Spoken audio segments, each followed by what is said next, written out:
Hey, I want to thank you for being here. Let's do some pod crashing. Episode number 189 is with Katie Phang from the podcast Class Action. Good morning. Good morning. How are you? I'm great. Thanks, Arrow. I'll tell you what, I am so fascinated by Class Action, this podcast, because we don't know how these lawyers are trained. And in fact, what I'm learning here is that these competitions that you report on are shaping the whole generation of leaders in the future. Yeah, it's kind of wild, right? There's a side of my creative imagination that would like to participate with this, because it's like, wow, a competition to prove, your point of view. I was going to say, but don't you do that day in, day out? Yes. Aren't you being the king of persuasion when you try to convince somebody that they got to be able to listen to this, or when you go home and you want to make sure that you eat that particular thing for dinner, you use your skills of persuasion. And it's amazing how that means that something like this podcast, Class Action, you don't have to be a lawyer to listen. You don't have to be a lawyer to be interested. You don't have to feel like this is a very kind of nuanced niche kind of podcast, because it's not. It actually has universal application no matter who you are. So it's a really cool thing to listen to. I'm so glad that you brought that up, because so many times when I'm invited to speak to these broadcasting classes, I always tell them, you will be more powerful than a Baptist preacher. And they look at me kind of strange. I say, you will convince people to buy a car. They will change their life because they're going to go out and eat dinner at a restaurant you spoke about. The power of talking. And people don't understand what inflection does to another human being. Absolutely. And that is why to be able to see, listen, and get so heavily invested emotionally in the evolution of these students as they are competitors, and they are law school students, they are undergraduate students, you get invested in their coaches, in their teachers, and you find out their backstories. So it's not just how do they become good trial lawyers, but there's the why. Why did they want to do it? And that's why you get kind of that Wizard of Oz vibe. It's the let's pull the curtains back. Let's see how that sausage is made. And let's care. Let's care about the fact that we have a judicial system that's not going to go away. It is so hugely part of our lives, right? Day in, day out. And that's why it's nice to know that there's the next gen of lawyers or lawyers to be that care enough about wanting to be the best of the best so that they can give you the best of the best. Speaking of that next layer of lawyers and things, I mean, this Johnny Depp and Amber Heard trial, to me, changed everything, because there's going to be a lot more of those Hollywood trials taking place. And somebody better go in there and represent better than what the opposite did. Oh, yeah. So, I mean, I'm dating myself a little bit here, right? But as we know, going as far back as the O.J. Simpson trial, right? This idea of bringing cameras into a courtroom to be able to experience the drama, the real life drama of a trial. You saw the quality and the caliber of the lawyers back then.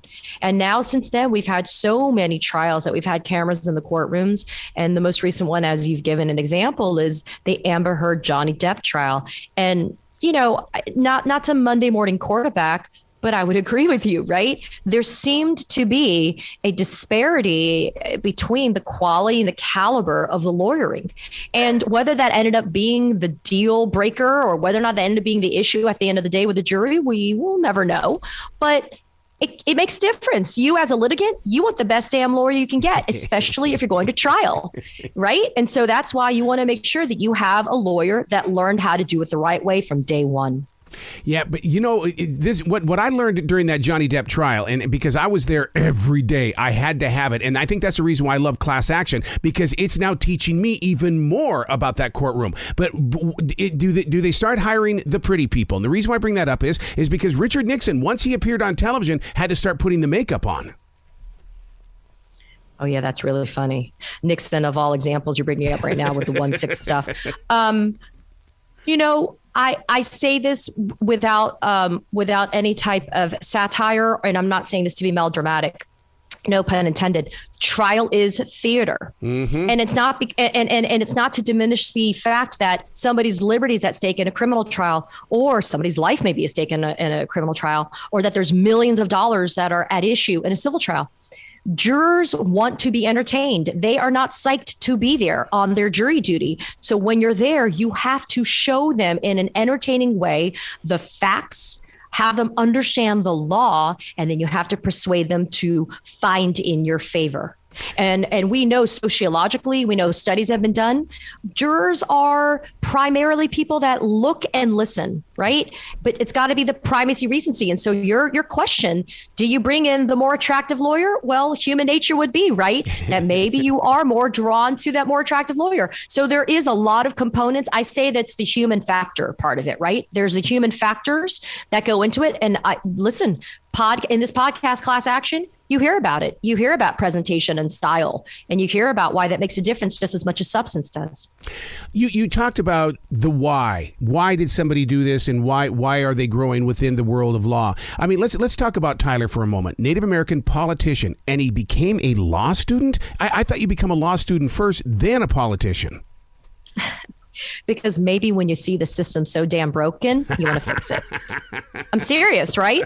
Because think about the two peas in a pod kissing cousins examples, lawyers and politicians. Several politicians have been lawyers. Several lawyers become politicians. Why? Because as lawyers, we say, I can't change the laws. If you want to change the laws, go talk to your legislator, right? As legislators, what do they say? Well, listen, I make the laws, but somebody's got to enforce them. Oh, my God. So true. Right? And so they are so symbiotic, very incestuously involved. So it just makes sense that maybe if you see a broken system, you're like, I'm going to become a lawyer because I'm going to go and advocate to fix it.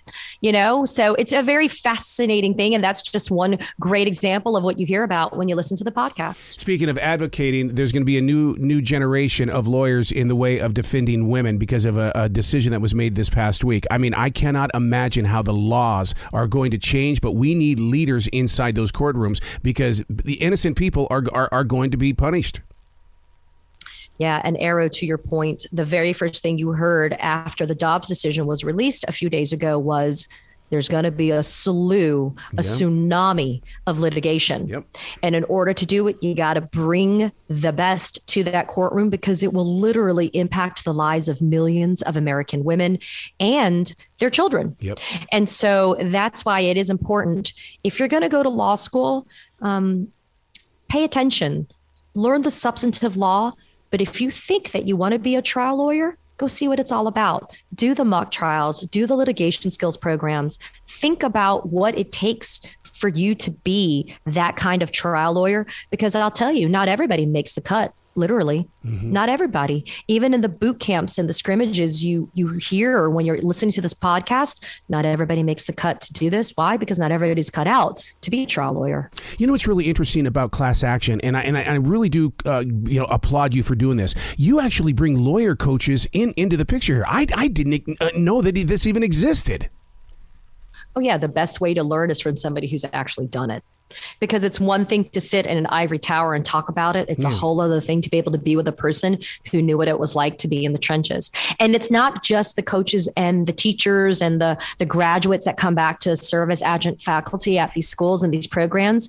It's people, like Ellie Honig, who is a CNN legal analyst, and Preet Bharara. And it's people like that who actually were trial lawyers and could say, these were some of the greatest trials in my career, or these were some of my greatest failures.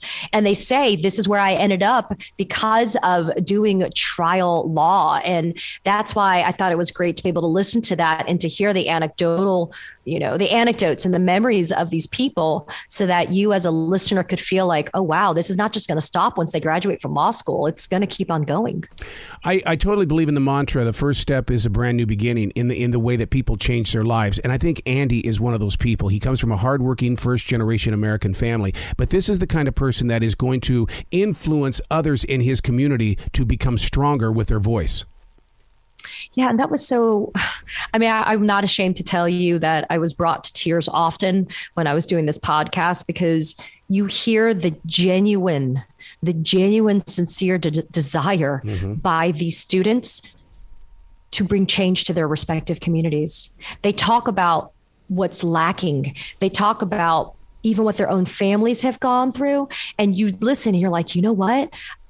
I sit in a place of privilege, maybe, or I didn't know that. And it made me think. And isn't that what we always want, Arrow? Somebody to make us think, maybe somebody to give us a second to pause and say, I didn't think about that. So that's when you listen to the podcast and you're like, I'm rooting I'm rooting for you. I'm rooting for this person, right? I want them to do well. And then you're going to hear along the way some really shocking twists and turns. And you're like, are you for real? Like, this stuff still happens this day and age? And so that's why, no spoilers here, but I think you definitely want to listen to this podcast, because you're going to want to say, oh my gosh, at the end of this is where they are. This is great. Or, oh my gosh, wow. So it's cool. It was really so rewarding for me to do this project. We are in a generation of broadcasting where the podcast is now part of our relationship, not only in an office on a one-on-one basis, but it's also in the car.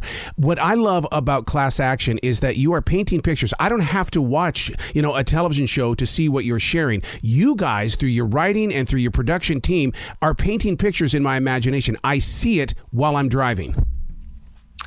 And that is the best endorsement we could ever get, right? This idea that because of the pandemic, when people have to pivot and they sometimes go away from the traditional video documentary medium, and they do it now in a completely, different podcast medium. I mean, how cool is it to know that you can close your eyes and you can almost envision it in your mind as to how things are going down? I love that. I'm so glad to hear that. And you're right. We are such a go, go, go society these days. Not all of us have the luxury of sitting down and watching something on TV for hours. Right. So the idea that you can turn it on wherever you get your podcasts and listen to it is amazing. And you can kind of listen to that, episode and stay tuned for the next. It kind of reminds me of the hearkening back to the olden days of the radio serials. Yes. Where, right? Yeah. Right, Arrow? Like, you would listen to that installment and stay tuned for the next. And that's kind of what happens with these podcast episodes. Oh my God. And what's so bizarre about it, only because I'm such a fan of podcasts, is that, yes, it does bother me that I have to wait for the next episode, but it gives me something to look forward to as well. And I also hope it gives people, like I said a few minutes ago, some time to think. Yep. Maybe digest what you just heard. Maybe digest about what that student's journey has been like. Maybe find some relatability there to your own life and your own journey. So hopefully that's happening. And listen, maybe it's not that deep for everybody, but I still think it's entertaining. So that's the gift of this podcast. So what went through your mind as a journalist when DeAndrea Bell decided that I'm going to be president in 2040? And I actually sat there and I'm going, wait a second, 2040 is going to be here before I even know it. I need to be watching this person. It made me feel like, listen, I have a 7-year-old daughter with whom I am constantly amazed at the level of how precocious she is and how smart she is and how they're totally different now this day and age than I ever was when I was 7 back then. But think about the challenges these kids have. And I don't mean kids in a pejorative way, but they are to me, right? I mean, I'm almost 50 and I look at these students and I think, their lives are totally different. What they get exposed to is totally different than what you and I got years ago. And I look at them and I think, thank God they care, right? I'm relieved. There's that kind of funny saying we say, right? The kids are all right? The kids are all right. They are. And they're going to save us. Mm-hmm. And it's going to take these types of students, these types of competitors that know that perhaps the true battleground is a courtroom. And in order to fight the right way, you have to know how to fight. Yeah. You have to know what to do. And I think that this is exactly what they wanted. They wanted to learn how to do it the right way.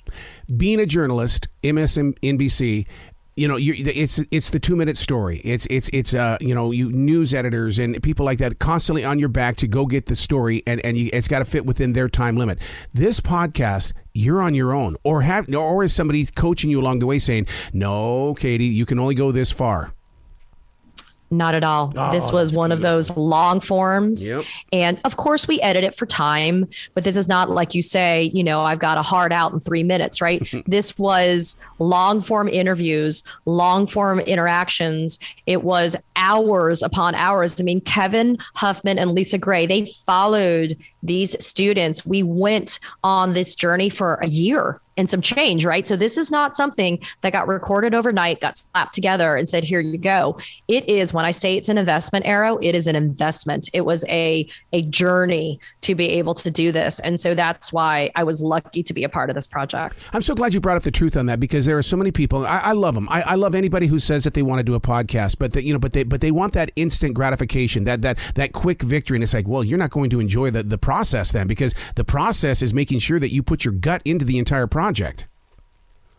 Yeah, and I think that's this idea of the instant gratification this day and age is something that's applied to a lot of things. But a true podcast, in my opinion, has to make that truly deep dive.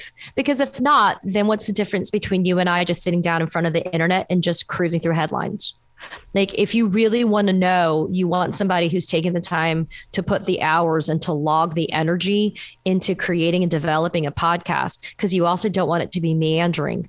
Class action has a beginning, has an end, but there's a point to it, and there's a point to every episode, and you don't feel rushed when you listen to the episodes. You don't feel like there's a mad dash to the finish line. You feel like, oh, wow, at the end, okay, I'm ready for the next one, but I get it. There's a reason why we focused on this particular team or this particular competition for that episode. Now, what did you learn from these students that are getting to the soul of the story? Because they're going to ask the right questions. They're even going to ask the wrong questions. But as a journalist, you're going to go, whoa, I've done that. Oh, my God, look how it paid off for them or didn't pay off in that mock trial.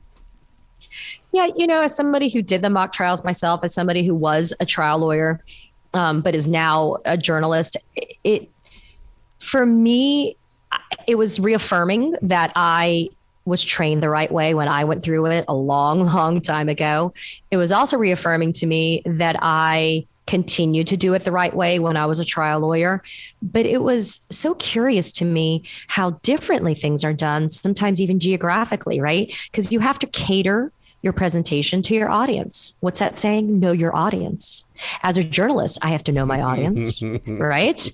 And so these competitors learned a very hard lesson of know your audience, because South Dakota is not California, is not Florida, is not New York. So this idea of how differently things are done or what people are focusing on was a gentle reminder to me that this is a very vast, very diverse United States, and that things are not the same. We're not cookie cutter. And, to extrapolate and to be a little bit, kind of bigger visioned on this, it also was a reminder to me there's a reason why we have so much political strife right now, because we're not all cut from the same cloth. We're all coming from different places. And so it was a nice reminder that as a journalist, right, that has a national, if not larger reach for my program and for my show, et cetera, that you kind of have to be humble about the fact that we're not the same and we're not coming from the same place. One of the things that I learned on class action, and it's just one of those things where I study it as a broadcaster, and that is, as broadcasters, we don't get to see the people that we're actually reaching,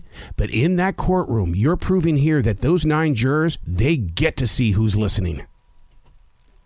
Yes. And that's what we all miss, because the pandemic has really curtailed the idea of this literally in person, in your face, within a few feet experience, which is why when you listen to the podcast, you have an empathy for these competitors, for these students. They had to learn a totally different pivot on its head kind of way of trying cases, because so much was done virtually and continues to be done virtually. And frankly, Arrow, a huge portion of the future of the law will be Zoom or virtual. Yep. And so they've had to learn. And you know what? The teachers have had to learn. The coaches have had to learn. Most of these coaches are obviously older. And so they had that experience of being in court. So they've had to say, you know what?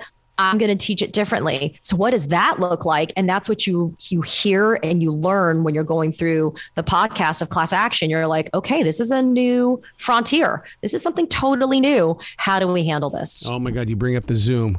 And it's like right away, I have visions of this insurrection hearings that we're going through. And there's so much of that's on Zoom.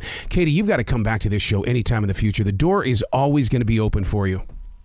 Oh my gosh, what an honor. Thank you so much for even the luxury of this time.